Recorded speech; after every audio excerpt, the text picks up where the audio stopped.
네, 지금 매수 매도 얘기가 나왔으니까 여쭤보고 싶은 게 있는데, 매수 매도는 뭐 나만의 기준을 세워야 한다, 이렇게 말을 하는데, 또 나만의 기준을 세우는 게 그렇게 쉽지가 않거든요. 그럼 이제 주식의 달인이신, 주식 황제이신 연 부장님은 매수 매도 이런 건 꼭 고려한다, 뭐 지킨다 하는 원칙 세 가지만 혹시 뽑아주시면 어떤 게 있을까요? 아니, 일단 이제 그 매도의 원칙은 사실 거기 책에도 나와 있긴 한데, 일단 그냥 매도의 원칙부터 말씀드리면은, 일단 첫 번째가 내가 이제 뭐 여러분들마다 다 매수하신 이유가 다 다르거든요.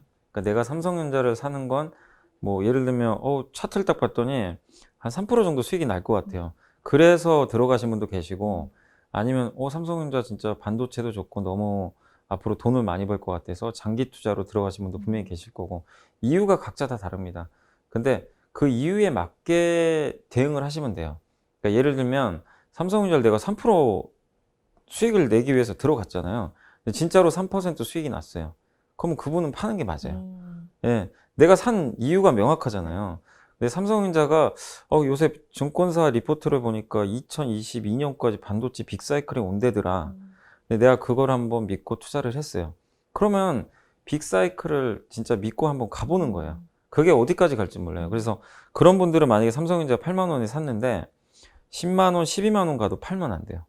뭐 15만 원 가도 팔면 안 됩니다. 언제 파느냐? 내가 생각한 그 이제 매수 원칙이 깨졌을 때. 그러니까 만약에 반도체 빅사이클이 안 나왔을 때.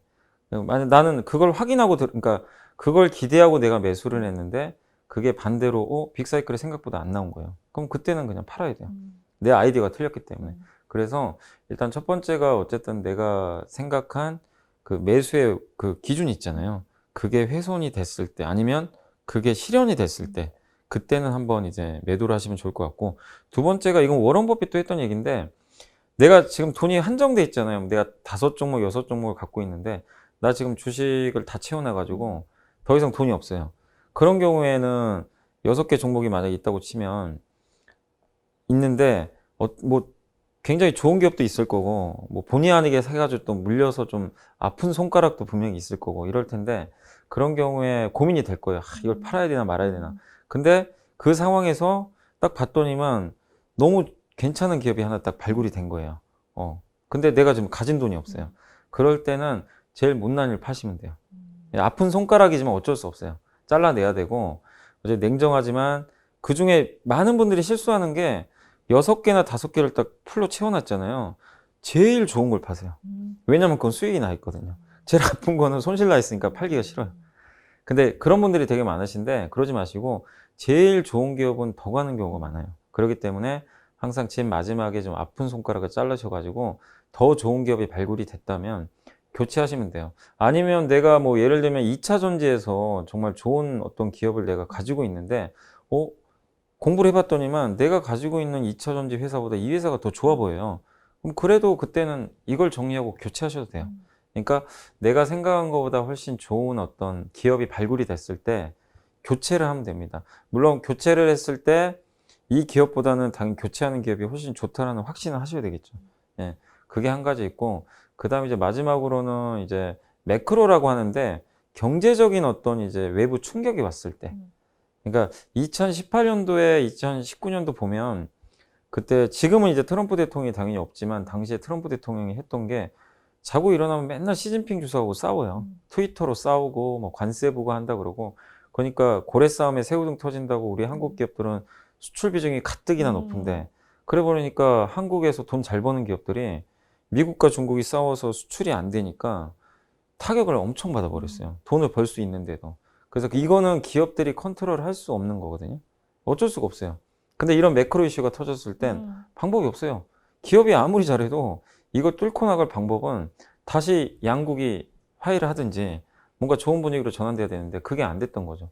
그러니까 그런 이슈가 초창기에 좀 불거지면 딱 분석을 해가지고 이 기업은 좀 수출 비중이 높으니까 지금 환경에선 조금 안 좋겠다. 그러니까 내가 아무리 좋게 생각하더라도 약간 그런 이벤트가 발생했을 때는 일단 당연히 저는 비중을 줄이는 게 맞다. 그래서 이런 매크로 이슈는 기업이 잘못한 거 아니라고 하더라도 거기에 영향을 받는 기업들이 당연히 나올 수 있으니까 그렇게 좀 생각을 해주시면 좋을 것 같고, 그 다음에 이제 매수하실 때는 제일 중요한 게 뭐냐면은 아까도 말씀드렸지만 첫 번째가 그거예요. 어쨌든 내가 왜 이 기업을 매수하는지가 명확해야 돼요.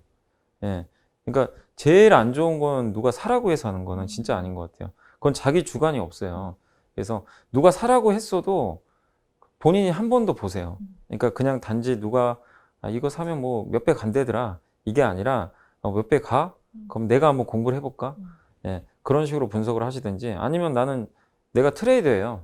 트레이더 하시는 분이 갑자기 뭐 투자한다. 이것도 안 맞는 것 같아요. 그러니까 트레이더 분들은 보통 차트나 수급 보고 매매를 많이 하시는데 그런 분들은 그 원칙대로 하면 됩니다. 뭐 나는 3%, 5%, 10% 목표치를 설정하셔가지고 그렇게 하면 되고 아니다 싶으면 정리하는 거죠. 개그맨 그 장동민 씨가 그렇게 투자를 많이 하신대요. 그러니까 그 단타만 한대요.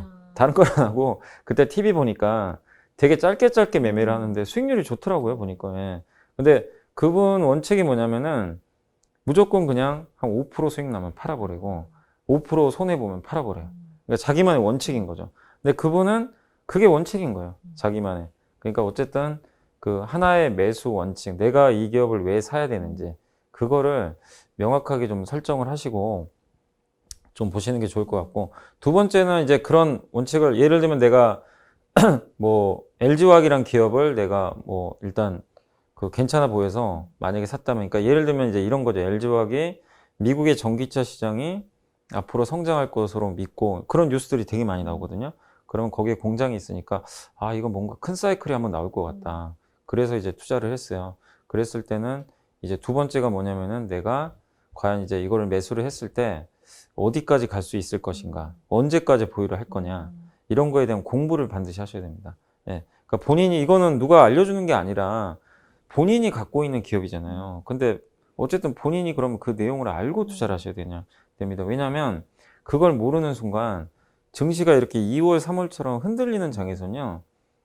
이게 기업 내용을 내가 모르고 샀잖아요. 엄청나게 흔들려요. 예. 이 기업의 가치를 내가 잘 모르고 샀기 때문에 빠지면 빠지는 대로 불안하고 그러니까 어떤 일이 발생하냐면 바닥에 던져요. 빠지니까 무서워서 던져요. 근데 며칠 지나면 또 올라가 있어요. 이게 시장이 2, 3월이 이랬거든요. 그러면 올라가니까 이거 내가 잘못 판단했나? 다시 사요. 그리고 또 며칠 지나면 또 빠져 있어요. 이게 몇 번 왔다 갔다 하면요. 내 계좌 손실만 더 커져요. 예. 근데 내가 기업을 잘 알아요. 분석을 완벽하게 해놨어요. 예. 그런 원칙에 의해서 내가 분석을 했다면 빠질 때 더 사는 거죠. 이거 아무런 지금 회사에 문제가 없는데 그냥 시장이 안 좋아서 같이 빠지는 걸 내가 인지를 하고 있으면 더 물량을 실을 수가 있어요. 그러니까 보통 저는 약세장에서 이런 말씀 많이 드리거든요. 주식 약세장에서 그러니까 완전히 뭐 이제 시장이 대세하락장이 아니라 강세장에서 조정받을 때 그 조정장은 여러분이 주식 한 주를 살 거를 두 주 살 수 있는 절호의 찬스다. 그러니까 비싸니까 한 주 살 거를 주가 빠지면 두 주 살 수도 있잖아요. 예. 그런 지분을 늘릴 수 있는 기회인데 많은 분들이 그걸 못해요. 결정적인 게 왜냐면 모르니까 그 기업을. 그래서 철저하게 분석을 해서 내가 이제 이 회사의 가치가 어느 정도이고 예. 내가 급락했을 때 두려움 없이 살 수 있을 정도의 공부는 일단 하시는 게 저는 좀 맞다라고 좀 말씀드리고 싶고 그리고 어쨌든 내가 또 이 기업을 어쨌든 이제 매수를 해서 뭐 이렇게 그 들고 간다라면은 항상 이제 또 체크를 하셔야 될 건 뭐냐면 저는 이제 월봉 차트 그러니까 이거는 이제 매수 원칙 중에 약간 차트를 제가 좀 한번 그 가미해서 한번 말씀을 드리면 그러니까 요거는 이제 매수를 그냥 안 했다고 제가 가정을 할게요. 근데 이제 첫 번째하고 두 번째를 통해서 내가 이제 분석이 끝났는데 어쨌든 이제 매수를 하기로 맘먹고 매수를 하려고 하는데 그때 차트를 한번 꼭 체크는 해보세요. 뭐냐면 5개월 선을 그러니까 그 월봉을 꼭 보시면 좋겠어요. 그러니까 우리가 일봉, 주봉, 월봉이 있는데 일봉은 하루짜리 봉이잖아요. 하루하루 거래. 그 다음에 주봉은 일주에 5일. 그 다음에 월봉은 20일 동안 거래된 거를 한 봉이 나타난 거예요. 그래서 HTS나 MTS 딱 차트 보시면 일주 월이라고 써 있어요. 월을 딱 클릭하시면 그 달에 봉이 나와요. 그럼 그 전부터의 과거 히스토리가 다 나옵니다.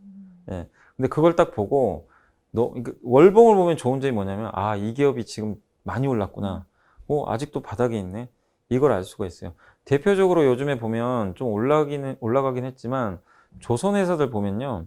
한국조선해양 같은 경우는 옛날에 주가가 50만 원이 넘었어요. 근데 지금 주가가 10만 원대예요. 엄청 빠져 있는데 단기에 그것도 많이 오른 겁니다. 사실은 많이 올랐. 옛날에 그 빠질 때 10만 원도 안 했었죠. 근데 과거에랑 이렇게 대비를 해보면 월봉을 보면 엄청나게 빠져 있어요. 그러니까 이런 기업들은 사실 좀 부담이 없어요. 근데 이제 일부 기업들 같은 경우 아무리 내가 좋게 분석을 했어도 월봉을 봤는데 주가가 저 하늘로 솟아있는 기업들이 있어요. 대표적인 게 카카오. 카카오 월봉 한번 봐보세요. 정말 많이 올라서 정말 좋은 기업이니까 올라갔지만 여기서 신규 매수하는 거는 내가 아무리 완벽하게 분석을 해도 사실 여기서 지금 당장 들어가는 건 솔직히 좋은 선택은 저는 아니라고 보거든요. 그래서 월봉을 최종적으로 체크하셔가지고 월봉에서 좀 부담 없는 자리면 들어가시되 카카오처럼 너무나 이렇게 월봉이 많이 올라와 있으면 그때 이거를 지금 사지 마시되 조정이 또 나오거든요, 나중에. 어디까지 빠지냐면 월봉에서도 이동평균선이 따로 있어요. 5개월, 10개월, 20개월, 60개월. 마치 일봉에서 5일, 20일, 60일 이동평균선하고 똑같은 건데 월봉에서 5개월 선에 한번 만나러 오는 경우가 있어요. 그래서 내가 이 기업을 너무 올라가서 못 샀다면 월봉 5개월 선을 잘 보시면서 그 자리에 한번 왔을 때 한번 타이밍을 잡아보는 것도 하나의 좀 팁이 될 수 있다라고 말씀을 드리겠습니다. 네, 아까 매크로 이슈 말씀하시면서 예를 들어주신 게 미국 상황이었잖아요. 네. 그래서 제가 든 생각이 이제 연방공개시장위원회 FOMC가 네. 있죠. 미국의 금융정책을 결정하는 최고 의결기관인데 이 연방공개시장위원회가 저희 국내 시장에서 주식시장에서도 투자자분들께 중요한 이유, 뭐 또 주식시장에 어떤 영향을 미치는지가 좀 궁금하거든요. 그러니까 이제 미국이 어떻게 보면 이제 전 세계 경제를 다 쥐락펴락하는 국가인데 거기서 이제 FMC는 이제 미국의 연준이라고 있습니다. 연방 이제 준비 은행이라고 보시면 좋을 것 같은데 우리 한국으로 따지면 한국은행 같은 네. 경우죠. 그래서 모든 경제 어떤 이제 통화 정책을 결정을 하고 그 이제 거기서 하는 역할, 중앙은행이 하는 역할은 이제 물가하고 이제 고용을 이렇게 또 체크를 하면서 금리를 결정을 하거든요. 그래서 통화량을 이제 조정을 하는 건데 물가가 너무 올라가면 안 되거든요. 물가가 너무 올라가서 경기가 과열이면 금리를 올려가지고 진정시켜요. 너무 버블이 생기면 안 되기 때문에. 그리고 물가가 너무 낮아가지고 침체일 때는 어쨌든 돈을 풀어가지고 경기를 활성화시킵니다. 그래서 적절하게 물가를 유지하는 게 목표예요. 그러니까 미국 연준, 지금 연준 의장도 하는 얘기가 물가 상승률 2% 이상이 되도록 계속 좀 노력을 해요. 근데 한때 뭐 물가 상승률이 마이너스 간 적도 있으니까. 그러니까 물가 상승률이 완만하게 올라가는 걸 원하는데 그러기 위해서 돈을 풀었다 조였다 하는 게 중앙은행의 가장 큰 원칙 중에 하나고 두 번째가 어쨌든 고용도 되게 중요합니다. 그러니까 실업자가 많이 양산되면 그 나라 경제가 안 좋잖아요. 그래서 실업자를 이제 양산하지 않기 위해서 이 고용을 늘리기 위해서 정말 많은 통화 정책들을 쓰는데 지금 미국의 연준의 그 파웰 의장도 매일 하는 얘기가 뭐냐면은 내 두 눈으로 그 고용 지표가 확인되기, 그러니까 개선되기 전까지는 금리 인상 절대 못 한다. 금리를 올린다는 거는 긴축이에요. 경기를 후퇴시킨다는 얘기인데 지금 연준도 지금 계속 고민을 하는 게 물가가 좀 오르고는 있지만 고용 지표가 아직은 자기네들이 예상한 것보다 눈에 띄게 지금 개선되는 모습이 안 나왔거든요. 임시직은 많이 늘었어요. 근데 그 이제 보통 정규직이라 그러죠. 그런 쪽에 대한 어떤 그 고용은 아직까지는 생각보다 많이 늘지 못했다고 합니다. 근데 이 고용 지표가 계속해서 이렇게 안 좋은 상태가 유지되면 돈을 어쨌든 회수할 수가 없어요. 어떻게 보면 돈을 더 풀 수밖에 없는 정책이 나올 수 있는데 그래서 이 고용 지표의 변화하고 이 물가 지표 이 두 가지를 보고 미국 연준이 어쨌든 돈을 더 풀 것인지 아니면 조일 것인지 이걸 결정을 합니다. 근데 당연히 우리 주식시장에는 돈을 푸는 게 호재거든요. 돈을 많이 풀수록 돈의 가치가 떨어져요. 돈의 가치가 금리랑 똑같은 거예요, 사실. 돈의 가치가 떨어진다는 얘기는 금리가 떨어진다는 얘기예요. 금리가 떨어지면 그 반대편에 있는 자산 가치가 올라가요. 부동산도 좋아지고 그 다음에 주식도 좋아집니다. 당연히. 그래서 금리 하락기에 이제 그런 자산들이 올라가는 게 그런 거고 얼마 전에 미국의 금리가 엄청 올랐잖아요. 그러니까 우리나라의 또 주식시장도 한번 충격을 받았던 거죠. 그래서 금리가 상승한다는 건 돈의 가치가 올라간다는 거고 그만큼 돈이 어떻게 보면 좀 귀해진다는 얘기이기 때문에 약간 이제 긴축으로 갈 수 있다는 그런 시그널이기 때문에 상대적으로 시장에는 좀 악재로 작용할 수밖에 없는 거죠. 그러니까 이런 이제 연준의 스탠스를 우리가 예상을 어쨌든 하면서 투자를 해야 되는데 그런 걸 예상할 수 있는 가장 중요한 게 또 연준이 정책을 결정하는 게 바로 FMC 회의입니다. 우리나라에서 이제 한국은행에서 금통위가 거의 매달 열리거든요. 근데 미국에서는 이제 FOMC 회의가 열리는데 그 연준 이사들이 모여가지고 1년에 8번 개최해요. 8번 개최를 하는데 8번 개최를 하고 거기서 금리를 올릴 것이냐. 이번에는 금리 올리지 맙시다. 그냥 동결합시다.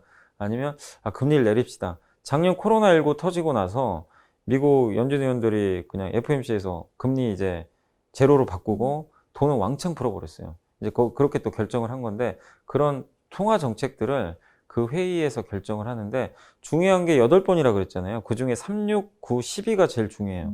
이 4번이 3, 6, 9, 12에서 보통 굵직한 그 금리라든가 아니면 통화 정책들을 많이 결정을 하는 편입니다. 그래서 항상 3월, 6월, 9월, 12월 FOMC가 열리는 날이 만약에 일정으로 확인이 되면 그때는 투자하실 때 조금 더 세밀하게 살피시면서 투자를 하면 좋을 것 같아요. 어쨌든 FOMC에 의해서 이 통화 정책의 앞으로의 방향이라든가 미국이 어떤 식으로 통화 정책을 할지를 힌트를 우리가 얻을 수가 있어요. 그러면 거기에 따라서 뭐 미국의 달러화가 강해지기도 하고 약해지기도 하는데 그런 거에 따라서 또 전 세계 자금 흐름이 바뀌거든요. 한국에 들어오기도 하고 나가기도 하는데 외국인들의 투자에 굉장히 밀접하게 영향을 주는 게 바로 FOMC도 회의이기도 합니다. 그래서 FOMC는 어쨌든 1년에 8번이지만 항상 그 열리는 날에는 꼭 어떤 이벤트가 발생했는지 체크를 하시고 그 다음에 FOMC가 끝나고 나서 이제 그 의사록이라고 있어요. 그러니까 연준 의원들이 무슨 얘기를 했는지 빼곡히 다 적어놔요. 우리 이제 이 법원에서 만약에 재판을 받으면 막 기록 다 적는 것처럼 그거랑 비슷합니다. 그래서 FOMC에서도 그런 것들이 그날 공개되는 건 아니고 보통 한 달 후에 FOMC 의사록을 공개해요. 그럼 그걸 보고 연준 의원들이 이 당시에 이렇게 생각했구나. 생각보다 경기를 안 좋게 보네. 생각보다 경기를 좋게 보네. 그러면 이제 금리를 올리려나? 이런 힌트를 우리가 나중에 또 알 수도 있어요. 그럼 그걸 보고 시장을 내가 좀 더 공격적으로. 그러니까 예를 들면 이번에 3월 달에 FOMC 의사록이 얼마 전에 나왔는데 되게 시장이 우호적인 의사록이었어요. 그래서 증시가 올라갔어요. 그러니까 이 얘기를 왜 드리냐면 당시에는 잘 몰랐거든요. FOMC가 끝나고 나서 연준 의장이 뭐라고 했냐면 우리 금리 안 올려요. 제발 저 좀 믿어주세요. 시장이 안 믿어요. 예, 그래서 금리가 계속 올라가고 그랬는데 FOMC 의사록을 딱 봤더니만 연준 의원들 대부분이 내 돈으로 어떤 지표, 아까 말씀드린 고용 지표, 물가 지표가 내 돈으로 금리를 올릴 만한 수준으로 가기 전까지는 절대로 그 금리 인상이나 돈 푼 걸 줄이지 않겠다. 이게 보니까 FOMC 의사록에 정확히 나와 있어요. 그걸 확인하는 순간 투자자들이 우리가 잘못 생각했다. 그러면서 금리가 떨어지고 시장이 이제 안도하면서 시장이 올라가 버린 거예요. 그래서 FOMC 의사록도 되게 중요한 이벤트예요. 그래서 보통 FOMC 끝나고 한 달 후에 나오는데 그런 뉴스들이 나오면 여러분들이 이거를 그냥 FOMC 의사록이 뭐지? 이러지 마시고 다음에 꼭 이 방송을 듣고 FOMC 의사록 기사가 혹시 나오면 면밀히 읽어보세요. 그러면은 내가 투자를 지금 조심해야 되겠다. 괜찮네? 좀 늘려야 되겠다. 이거를 알 수 있는 또 하나의 중요한 지표니까 FOMC는 꼭 챙겨보시면 좋을 것 같습니다. 네, 좀 이어지는 질문이기도 한데 좀 국내 증시에서 요즘 외국인들의 투자 비중이 높아지고 있습니다. 그렇다 보니까 세계 주가 지수도 체크를 꼭 하면 좋다 이런 이야기가 나오는데 그중에서 MSCI 지수가 있는데 이 MSCI 지수는 무엇이고 또 왜 우리가 이 지수를 알아야 할까가 좀 궁금합니다. 네, MSCI 지수가 왜 중요하냐면 이제 MSCI가 모건 스탠리 캐피탈 인덱스라고 이 지수가 있어요. 이 지수에 따라서 그 전 세계 자금, 그러니까 주식 시장을 추정한 자금이 뭐 엄청나요. 한 몇천 조 될 텐데 그 자금들이 MSCI 지수를 따라서 샀다 팔았다를 막 반복을 해요. 그럼 만약에 우리 한국 지수를 MSCI가 한국을 예를 들면 10% 비중을 만약에 편입을 했다고 칠게요. 근데 어느 날 갑자기 MSCI에서 한국을 9%로 줄인다고 가정을 해볼게요. 그럼 자금이 빠져나가겠죠. 줄여야 되니까. 근데 어느 날 11%로 올렸어요. 그러면 외국인들이 그거 따라가지고 한국을 올렸네? 그냥 사버려요. 한국 기업이 좋고 나쁘고가 아니라 그 벤치마킹이라고 하는데 그 지수에 따라서 편입 비중에 따라서 그냥 사고 팔고를 반복을 합니다. 그래서 외국인 수급에 막대한 영향을 주니까 굉장히 중요한 지표인데 MSCI 지수는 세 가지로 나눠요. 그러니까 첫 번째가 뭐냐면 선진국 지수. 그게 뭐냐면 미국, 뭐 유럽의 주요 국가들, 일본 이런 나라들이 이제 편입이 돼 있고 선진국 지수가 시장이 제일 크겠죠. 근데 거의 변동은 없어요. 선진국 지수에 편입된 기업들은 거의 그냥 그대로 있습니다. 근데 이제 두 번째가 우리나라가 들어가 있는 건데 신흥지수. 그래서 거기에 중국도 있고 또 우리 한국도 있고 그 신흥국들 있잖아요. 뭐 동남아시아 일부 국가도 있고 그런 나라들이 이제 포진을 해 있고 세 번째가 이제 개발도상국 지수라고 있어요. 가장 이제 어떻게 보면 후진국이라고 할 수 있는 거죠. 그래서 이 세 가지로 나누는데 한국이 지금 예전에는 그 신흥국 지수에서 비중이 되게 높았어요. 높았는데 갑자기 비중이 줄어들기 시작한 게 여기에 그 옛날에는 개발도상국 지수에 있던 중국이 갑자기 신흥국 지수로 들어온 거예요. 이 덩치 큰 어떻게 보면 엄청나게 덩치 큰 사람이라고 해야 되겠죠. 이 사람이 갑자기 이 안으로 들어버린 거예요. 그러면 한국은 나름대로 거기서 이제 굉장히 좀 막강한 세를 과시하고 있었는데 상대적으로 이제 불리해진 거죠. 그래서 중국 비중이 올라가면서 한국 MSCI를 추종하던 그 자금들이 중국을 편입하기 위해서 한국을 팔아버린 거예요. 한국은 왜냐하면 줄여야 되니까. 그래서 그게 매년 반복이 됐어요. 중국 비중 1% 올리면 우리 한국에서만 막 한 자금이 1조, 2조 막 이렇게 나가기도 하고. 그래서 모건 스탠리 캐피탈 인덱스 이 지수의 어떤 외국 그 어떤 지수, 뭐 예를 들면 아까 중국이라든가 대만이 늘어나거나 아니면 뭐 다른 베트남이 늘어나거나 이런 거에 따라서 우리 한국 지수가 조금 편입비가 올라갔다 내려갔다 이게 반복이 되기 때문에 되게 어쨌든 외국인 수급에 상당한 영향을 준다라고 보시면 좋겠습니다. 그래서 이 이벤트가 발생했을 때는 조금 이제 주의를 하시면 좋겠고 제가 사실 저는 이제 이걸 좀 바라는 게 뭐냐면 그러면 이거를 우리 한국이 딱 중간에 제가 껴있다 그랬잖아요. 근데 이거를 그 만회할 수 있는 방법 중 이런 현상을 없앨 수 있는 방법은 우리 한국이 선진국으로 가면 돼요. 사실은. 근데 이거 양대 산맥이 하나 있어요. MSCI랑 FTSE라고 있어요. FTSE는 파이낸셜 타임즈. 아마 영국계 그쪽에서 만든 지수인데 이쪽은 한국은 선진국으로 들어가 있어요. 근데 MSCI는 아직은 신흥국인데 왜냐면 MSCI에서 요구한 건 뭐냐면은 우리나라 보고 뭘 요구했냐면 24시간 환율 시장 개방해라. 이걸 요구했어요. 근데 우리나라 정부는 절대 안 된다. 왜냐면 IMF 트라우마가 있어요. 옛날에 우리나라 외환시장이 난리가 나가지고 IMF 당했잖아요. 그래서 그 트라우마가 있다 보니까 한국 정부에서는 24시간 돼가지고 밤에 잠을 잤는데 무슨 일이 발생할 수도 있잖아요. 예. 그거에 대한 이제 약간의 트라우마가 있거든요. 그래서 안 된다. 우리 한국은 우리나라 외환시장도 이제 주식시장과 비슷하게 한 3시 반 정도 지나면 이제 종료가 되거든요. 근데 MSCI는 이걸 무조건 24시간 오픈해라. 그러면 이제 올려주겠다는 거예요. 신흥국으로. 그래서 모르겠어요. 뭐 이거는 이제 상황에 따라 다르겠지만 저도 뭐 우리나라가 지금 건강한 나라고 옛날에 IMF랑 비교할 건 아니잖아요. 그래서 저는 개인적으로 환율 시장 이렇게 오픈해도 뭐 나쁘지 않다고 보고 있고 그렇게 되면 MSCI 선진지수로 편입이 되면 그 신흥국하고는 선진국하고는 자금 규모가 달라요. 그럼 여기 들어가는 순간 외국인 자금이 엄청나게 들어오고요. 그리고 아까 말씀드린 대로 선진국 지수는 변동이 없어요, 나라들이. 그러면은 어느 나라가 빠지고 맨날 줄어들고 이런 이벤트가 없어요. 안정적으로 유지가 되는데 신흥국은요, 이게 들어오는 나라들이 너무 많아요. 이 개발도상국에서. 그럼 한국은 점점 입지가 쪼그라들어요. 예, 그런 불편한 이슈가 있기 때문에 좀 개인적으로는 선진지수로 편입이 됐으면 좋겠고, 마지막으로 2월, 5월, 8월, 11월 말경에 무슨 이벤트가 있냐면 MSCI가 발표를 해요. 무슨 발표를 하냐면 MSCI 지수에 편입되는 기업들을 발표합니다. 예, 그래서 거기서 일부 기업들이 바뀌었다, 뭐 나갔다가 하는데 거기에 새롭게 편입되는 기업들이 한두 종목씩 나와요. 그러면은 그 기업은 외국인들이 무조건 사게 돼 있어요. 편입이 되니까. 근데 그 지수에 편입됐다가 나가는 기업은 외국인이 팔아버립니다. 그래서 각 기업별로 되게 중요한 이벤트인데 그런 것들은 증권사에서 보고서가 나와요. 그 전에.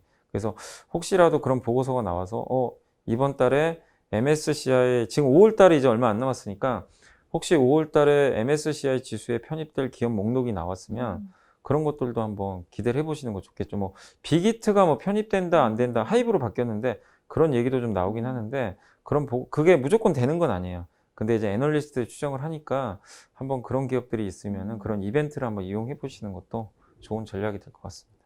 네. 좀 다른 이야기인데 좀 주식에 관심이 없는 분들도 좀 궁금해 하시지 않을까 하는 내용입니다. 요즘 코로나19 때문에 저희가 체감하는 실물 경기는 좀 심각한 수준이잖아요. 경제 활동 굉장히 침체됐고. 근데 이게 경기가 안 좋은데도 주식 시장은 반대로 굉장히 호황이죠. 네. 경기가 안 좋은데 주가가 상승하는 이유는 대체 뭐라고 생각하시나요? 그거 너무 많이 물어보시더라고요. 진짜. 그러니까 특히 주린이 분들이 다 네. 이해를 못 하세요. 경기가 좋아져야 시장이 올라간다 이렇게 생각하는데 아까 앞서 말씀드린 대로 FOMC 설명해드린 것처럼 경기가 안 좋으면 중앙은행들이 하는 게 뭐냐면 돈을 무제한으로 풉니다. 돈이 너무 많이 풀려요. 그러니까 여러분들 이걸 예로 들게요. 여러분들이 지금 만약에 은행에 예를 들면 1,000만 원을 갖고 있는데 1,000만 원이 있는데 갑자기 어느 날 우리 한국에 이 돈이 너무 많이 풀려가지고 갑자기 지금 만약에 100이라는 통화가 풀려 있어요. 예를 들면. 근데 경기가 너무 안 좋아가지고 우리 한국 정부 중앙은행에서 100을 더 풀어버렸어요. 돈을. 그럼 우리 경제학 교과서에서 배웠잖아요. 뭐 우리 중고등학교 때 배웠잖아요. 공급이 늘면 무조건 재화의 가격이 떨어지잖아요. 당연히. 그러니까 스마트폰이 만약에 갤럭시 S21이 너무 안 팔려가지고 막 나만 돌아요. 재고가. 그러면 당연히 막 반값에 팔 거 아니에요. 그런 거랑 똑같은 겁니다. 그러니까 경기가 안 좋아져가지고 돈을 2배 이상 풀어버리면 돈의 가치가요, 갑자기 반토막이 나요. 그럼 내가 가지고 있는 1,000만 원이 어떻게 되냐면 실제로 1,000만 원은 그냥 1,000만 원이에요. 바뀐 건 없는데 실제 가치는 500만 원밖에 안 돼요. 근데 반대로 자산이라고 그럽니다. 실물 자산 가치는 반대로 튀어요. 그러니까 돈의 가치가 떨어지는 순간 부동산 가격이 2배로 튀고요. 금값 올라가고 뭐 요즘에 비트코인 하던데 비트코인도 올라가고 돈을 제외한 실물 자산이 반대급부로 위로 이제 올라가는 현상이 발생합니다. 그래서 경기가 안 좋을 때 이게 주식시장이 올라가는 거는 그런 이유 때문이에요. 그러니까 돈의 공급에 달렸어요. 근데 만약에 반대로 경기가 너무 좋아요. 그럼 이제 많은 분들이 이렇게 경기 너무 좋으니까 이제 시장 좋겠구나. 그것도 그렇게 생각하시면 안 돼요. 경기가 너무 좋잖아요. 시장이 급락을 해요.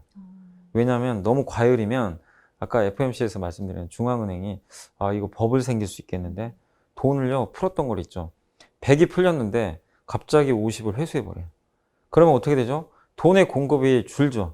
공급이 줄면 그러니까 갤럭시 S가 갑자기 지금 100만 원, 그러니까 100대가 있는데 50대밖에 안 남은 거예요. 그러면 가격이 팍 튑니다. 2배로. 그러면 내가 가지고 있는 1,000만 원의 가치가 갑자기 2,000만 원이 된 거예요. 근데 반대로 주식의 가치는 반으로 떨어져요. 그러니까 그런 거랑 똑같은 거예요. 그래서 경기가 너무 좋으면 오히려 중앙은행이 돈을 회수하기 때문에 돈이 줄면서 그러니까 돈이 준다는 거는 돈의 가치가 올라가고 금리가 튀는 거예요. 그럼 반대로 자산 가치는 무조건 떨어집니다. 그래서 이것만 기억하시면 돼요. 돈의 가치가 떨어지면, 돈의 공급이 늘고 돈의 가치가 떨어지면 반대편에 있는 부동산과 주식의 가치가 올라가고 반대로 돈이 회수돼서 돈이 줄고 돈의 가격이 올라가면, 가치가 올라가면 반대로 역시 실물 자산, 주식과 부동산의 가치는 떨어진다. 그 개념만 이해하시면 지금 왜 코로나 팬데믹 시대에 왜 이렇게 시장이 매일 올라가는지 그걸 알 수가 있어요. 그래서 최근에 우리나라도 좀 4차 대유행 얘기가 계속 나오잖아요. 많은 분들이 그래요. 아니 4차 대유행하는데 시장은 왜 이렇게 계속 올라갈까? 근데 그게 그 이유 때문이에요. 이렇게 4차 대유행을 하면 중앙은행이 생각했을 때는 이거 경기가 생각보다 더 안 좋거든요. 그럼 돈을 더 풀어야 돼요. 그럼 돈을 더 푼다는 얘기는 당연히 주식시장으로 어쨌든 이제 돈의 가치는 더 떨어지는 거니까 실물 자산의 가치는 더 올라갈 수밖에 없는 거죠. 그래서 이 메커니즘만 이해를 하시면 좀 좋을 것 같습니다.